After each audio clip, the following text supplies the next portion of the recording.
Kasih karunia dan damai sejahtera dari Tuhan Allah Bapa kita, dari anaknya Tuhan Yesus Kristus menyertai kamu sampai selamanya. Amin.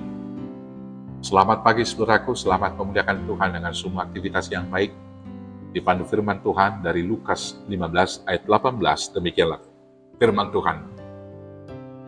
Aku akan bangkit dan pergi kepada Bapakku, dan berkata kepadanya, Bapa, aku telah berdosa terhadap surga dan terhadap Bapa. Demikianlah firman Tuhan. Bapak Ibu, saudara-saudaraku yang terkasih dalam Yesus Kristus, hidup kita sebagai orang beragama yang mengklaim diri sebagai orang percaya, bisa saja seperti cara hidup beragama orang-orang Farisi, yang menganggap dirinya lebih suci daripada orang lain. Mereka marah ketika Yesus duduk dan makan bersama dengan orang-orang yang berdosa. Mungkin sikap yang demikian ada di antara kita, di mana kita merasa lebih suci dari orang lain, karena kita lebih rajin beribadah. Kita merasa orang lain tidak pantas menerima berkat dan masuk surga karena mereka banyak melakukan kejahatan. Kita menganggap diri sebagai orang yang benar dan beriman, sementara orang lain adalah orang yang sesat dan berdosa. Sesungguhnya, dengan sikap yang demikian, kita juga termasuk pada golongan kaum Farisi yang sombong rohani. Ada banyak orang Kristen yang tidak merasa dirinya masuk kategori anak yang hilang. Sebab menurut mereka, anak yang hilang adalah mereka yang meninggalkan gereja dan hidup dalam kesenangan duniawi. Banyak orang Kristen berpikir bahwa hidup di dalam Tuhan adalah dibuktikan dengan rajin beribadah ke gereja, ikut ambil bagian dalam pelayanan, dan tidak melakukan perbuatan yang bertentangan dengan hukum positif negara dan juga hukum siasat gereja. Hal itu sebagian benar, tetapi tidak sepenuhnya benar. Dikatakan demikian, karena bisa saja seseorang rajin ke gereja untuk beribadah dan ikut aktif ambil bagian dalam pelayanan, tetapi hatinya masih dipimpin oleh keinginannya sendiri. Selama hidup masih dipimpin oleh kehendak dan keinginan sendiri, sesungguhnya kita masuk ke dalam kategori anak yang hilang. Hidup yang benar di mata Tuhan adalah hidup yang sungguh-sungguh memberikan diri dan hidupnya dalam penguasaan Tuhan dan sepenuhnya dikendalikan oleh Roh Kudus. Ciri nyata anak yang hilang adalah hidup dalam kendali diri sendiri. Mereka menggunakan waktu, tenaga, uang, dan apapun yang dimilikinya sesuka hatinya untuk kepentingan diri sendiri, menurut seleranya sendiri, untuk memuaskan dan mencari kesenangan, bukan menurut kehendak Tuhan. Hal tersebut yang dilakukan oleh anak bungsu dalam perumpamaan yang diajarkan oleh Tuhan Yesus dalam perikop ini. Anak bungsu meminta haknya, yaitu harta yang menjadi bagian warisannya dari bapaknya. Setelah menerimanya, ia pergi ke negeri orang. Dan di sana ia memuaskan semua keinginannya untuk bersenang-senang. Dan setelah hartanya habis, dia jatuh ke dalam kemiskinan, kehinaan, dan penderitaan. Dalam penderitaan yang tidak tertahankan, dia teringat kepada bapaknya dan bangkit untuk kembali kepadanya. Dia tidak berharap banyak dari bapaknya karena dia tahu dia sudah banyak melakukan dosa.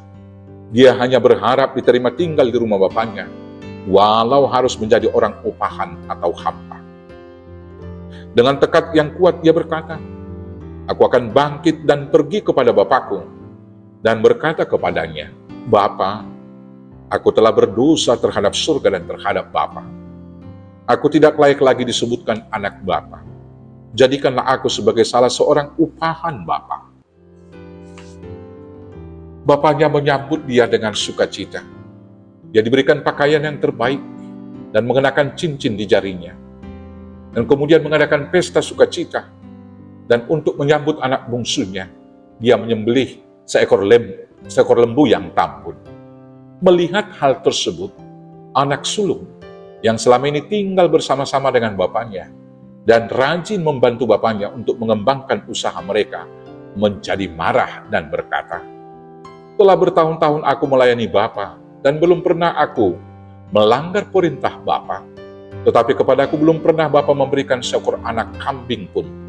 untuk bersukacita dengan sahabat-sahabatmu.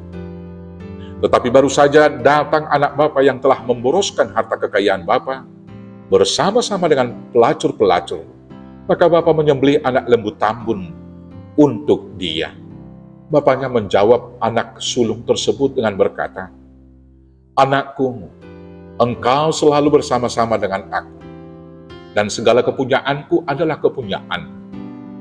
Kita patut bersukacita dan bergembira, karena adikmu telah mati dan menjadi hidup kembali.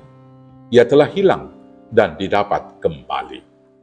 Bapak Ibu Saudaraku yang terkasih dalam Yesus Kristus, pertobatan adalah bangkit dari keterpurukan karena dosa, dan bersedia datang kepada Tuhan untuk dipimpin seturut dengan kehendak-Nya.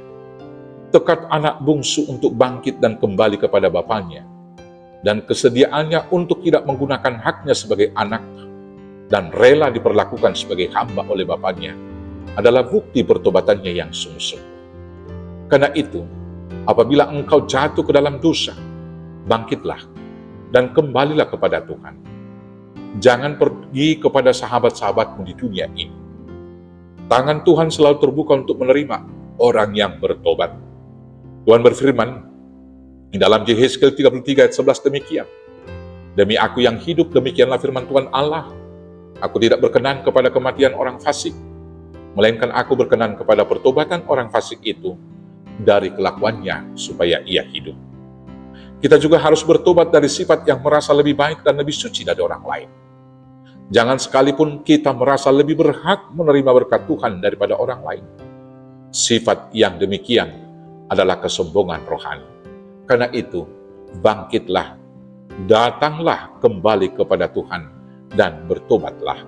Selamat bertobat, Tuhan Yesus memberkati. Amin. Kita bersatu dalam doa. Terima kasih Bapa yang baik. Hari ini kami diingatkan akan pelanggaran dan dosa-dosa kami.